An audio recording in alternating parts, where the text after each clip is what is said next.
could teleport back in time from this very moment and go and talk to my past self in elementary school, and I told him I would be giving a TED Talk in front of this 50 or so people, what do you think he'd say? Would he be surprised? Would he be happy? Well, in my opinion, here's what he probably would say. Wait, how did you get here? Do you have time travel now? Wait, can I get some of that? And then he would say, wait, you can't talk to anyone in your elementary school. You can barely hold up a conversation. How do you expect to stand on one of the most grand stages and give a TED Talk for anyone in the world to see? Well, obviously my past self was extremely charming, but the point is his logic is actually correct if you think about it, because I hated initiating conversations with anyone when I was younger. Elementary school for me was pretty simple from my eyes. There were two halves of the school. There was everyone else and me. Pretty basic stuff. And I did have a few close friends. I wasn't a total movie villain loner, but I don't mean a few the same way they say they made a few Fast and Furious movies. I mean it the same way people say they made a few Simpsons movies. Spoiler alert, there's only one. And the fact that I had made these friends was a miracle because, as I mentioned before, I hated initiating conversation with people, so it was impossible for me to really expand my social circle beyond what I had. So one of the weird thing I used to do to meet new people is I would go to a random lunch table in the cafeteria, kids I'd never seen or met before, and just kind of sit down and eat my lunch and hope someone would talk to me. But despite the obvious flaw of this approach, it actually worked somewhat because my elementary school was pretty small and everyone was pretty close, so I managed to meet a couple new kids each year. And by the end of my final year of elementary school, which is in 4th grade, I made a pretty bold prediction. I said, you know what? I'm gonna get to meet everyone in my entire elementary school by my graduation, which seemed ideal at the time because I was going up decently slowly. And that belief right there couldn't have been more wrong, because if you're from Belmont, my town, you know that there are 4 separate elementary schools which mix into a single middle school, which I did not consider at all. So in reality, I was setting myself up to meet a quarter of the kids in my school at a maximum. And that was if everything went well for me. Now, I didn't know this walking into 5th grade, so I can still remember me walking in expecting people to be like greeting me. You know, back in the day how people greeted John Cena, there would be some applause, maybe some music playing or something like that. And then I walked in the classroom and saw 30 people who I had never seen in my life from different elementary schools. Just because I wanted to check if I was in the right school or not, I looked around and sure enough I saw 2 guys from my elementary school that I didn't really know that well.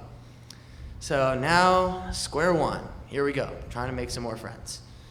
Unfortunately, my old approach wasn't gonna work because people developed the concept of saving seats that year, which is essentially placing your belongings on like a chair like this or this, and it essentially prevents anyone that you don't want sitting on it from sitting on it. So I was essentially relegated to the edge of the cafeteria where everyone else sitting around me was as antisocial as I was. I wasn't gonna get anywhere doing this. And it felt really strange, like having some kind of social life at the end of elementary school and then losing it. It was really disappointing. But regardless, I had to do something because I wasn't just gonna hustle through 7 more years of this. So then I tried another approach, was to try and talk to mutual friends. So obviously I did have a couple of friends and they had their own friends from the other schools. So maybe I thought, hey, I could meet people through them, right? Nope. In fact, when you try to meet someone that's a friend of your friend but you don't really know them at all, when your friend leaves the room, it's even more awkward than sitting at a random lunch table. I know from experience, it's not good.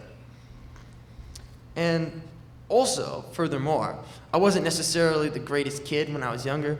I was a huge teacher's pet, and I really hope I'm not anymore. But I'm thankful no one had the strength to like punch me because I probably would have been beaten up several times. And also my after school hobbies were like extremely antisocial. Like I was playing with toy trains and reading. Activities that really do require a group. So I decided in 6th grade that I was done with this. I needed to change my approach, and just get out there and meet people, even though I had been shy. I had no idea what I was gonna do. But then, things did get better. Eventually, I did get pretty close to meeting my goal of meeting everyone in my middle school. Well, not everyone, but like most of the kids in my middle school by the end of my middle school years. And I'm meeting even more people now at BHS.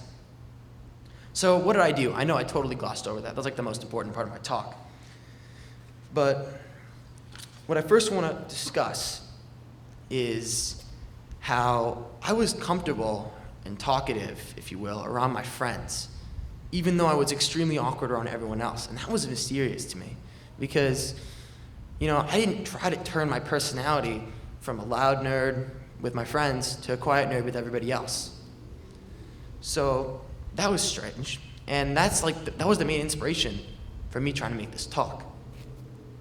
So I also thought some more about others and how introverts and extroverts function in school and in society.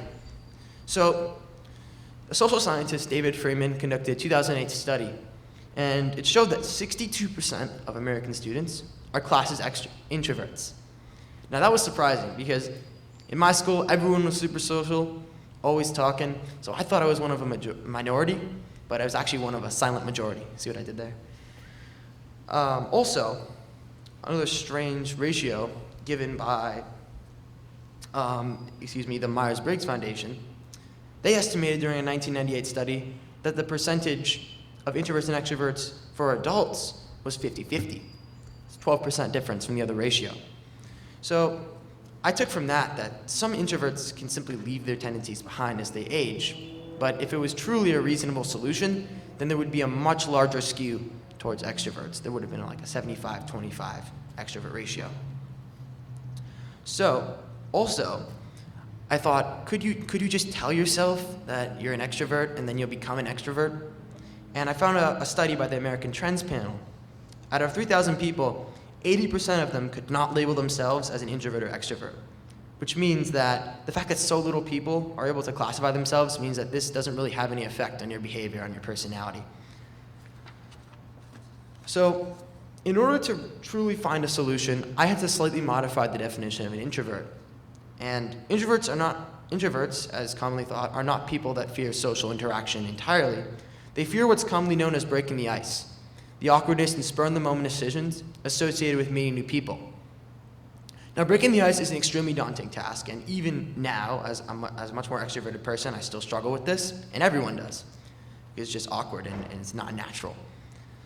But if an introvert moves beyond this stage, they can interact more normally with their friends or anyone. Now, is it possible to break this ice without being a social interactions master or guru? Because I certainly am not. Well, before I actually talk about what I did, I want to elaborate on why introverts feel troubled during these interactions. So people place a ton of pressure on introverts to open up, especially when they're younger. And that's one of the biggest myths, is that if you force someone to open up and talk to people, that they're going to talk more. But that's not true. And I'm going to actually make an analogy. So this is going to seem extremely out of the blue, but I just want to raise your hand. Does anyone here not like rap music? Don't be shy. I'm not going to beat you up, please. I won't. I couldn't even if I wanted to. All right, so Jesse, we live in an era where rap music is one of the most popular genres. It's all in the top 100. So I think that's not good that you don't like that. So therefore, I actually got stage tickets to Coachella, a music festival where all the hot rappers and all those guys go. And you're actually going to perform something. You're going to perform a song, and I know he's a sax player actually, so he'd probably be good at that. But, you've got to perform a rap song tomorrow. You're going to write it. You're going to make a beat. I'm not going to help you. You're going to figure out what you're going to do, but you got to figure it out because you got to make it to the concert, and Drake's going to be there. Don't disappoint.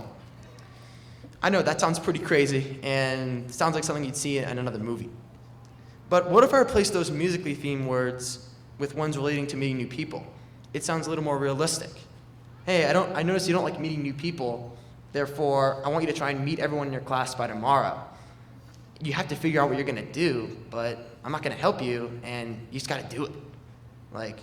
And also Drake's still going to be there somehow, so you still got to meet everyone. See, now that sounds more realistic. And the logic behind why introverts feel even more shy after this is that when you feel pressured, when someone's pushing you to do something, and you don't want to, you're going to naturally just resist even more. And for an introvert that's already naturally shy and not necessarily good at breaking the ice, that just makes social interactions harder, and it could possibly have the chances of isolating them from their existing friends. Now, thankfully, this did not happen to me, but I've seen instances of this happening, and that's exactly why I also wanted to make this talk.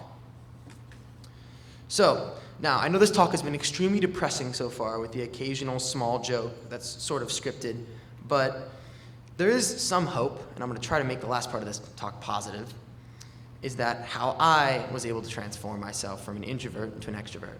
So here's a list of stuff that I did.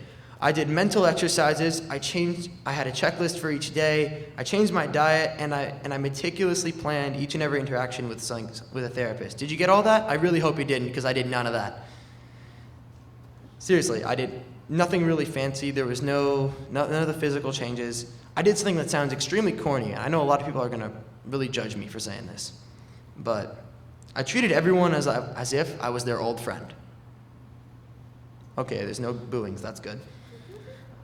Yeah, it sounds like something you would buy on you'd buy at the dollar store on like a little like banner, and you'd hang it in your room, or you'd find it on quotations.com or something like that. It sounds super corny, but it's just that. It's simple, because based on my definition of an introvert, a person that is only really shy in the initial situations, that fixes the problem. If you treat everyone as your friend and just go out there and you act like an extrovert, that's the main inspiration for that philosophy, then you automatically bypass that first stage of awkward interaction. You no longer have to worry about that. And I know this does need a little more elaboration, because obviously it still is just treating someone as your old friend, but it also removes the awkwardness for the other person too, because keep in mind that it's not just you who feels scared about breaking the ice. It's the other person doesn't like it either. It's not pleasant for even an extrovert. But the way extroverts handle it is they fill it with laughter, with talking, with screaming, yelling, hopefully not that, but anything.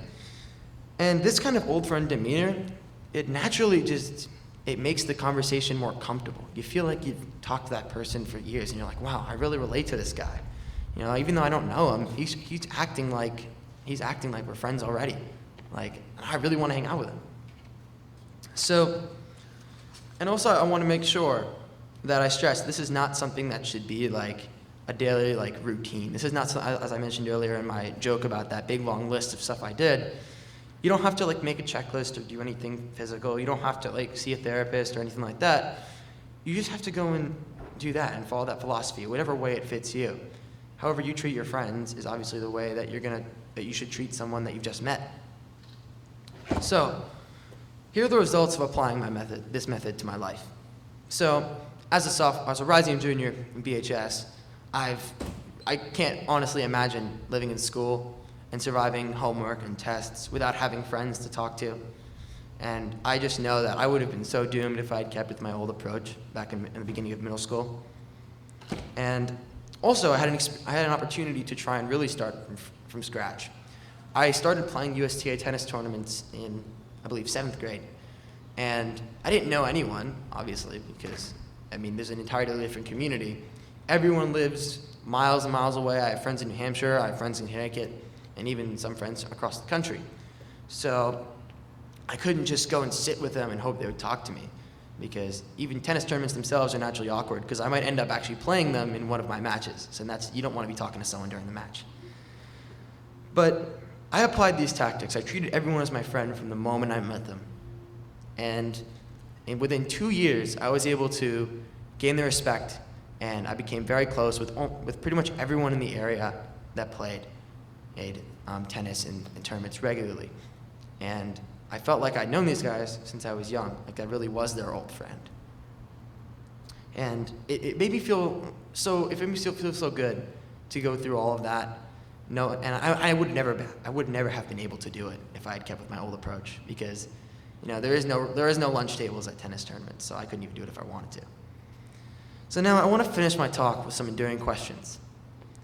How might introverted tendencies be holding you back in your daily life? Is there someone that you might want to talk to, someone you might want to, maybe there's a coworker, maybe it's a classmate that you just want to try and get to know, but you just feel like you feel like breaking the ice is going to be awkward? It's okay. Just treat them as your old friend. And even though it's always going to sound corny, it works. Now, if anyone wants to apply these techniques as soon as possible, then I'm free after this, so come and talk to me. Thank you very much.